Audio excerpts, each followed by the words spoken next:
Bike চালাতে শুরু করলো। মাঝে মাঝে এক একটা গাড়ি ওভারটেক করে চলে যাচ্ছে। কিছু দূর গিয়ে রাকেশ আবার মেয়েটাকে দেখতে পেল।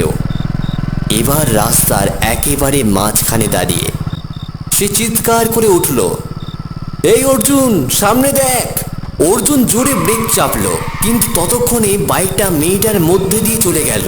কিন্তু মেয়েটার দেহ কোনো রকম প্রতিক্রিয়া দেখালো না, যেন সে ধোঁয়ার মতো। বাইক থেমে গেল, আর দুজনের শরীর যেন জমে গেল ভয়ে। পেছনে ফিরে তারা দেখল মেয়েটা এখন পেছনে দাঁড়িয়ে আছে, মুখটা বিকৃত, চোখ দুটি লাল আগুনের মতো জ্বলছে। অর্জুন আতঙ্কে বাইক স্টার্ট করতে ব্যস্ত হয়ে পড়ল, কিন্তু বাইকটা স্টার্ট হচ্ছিল না।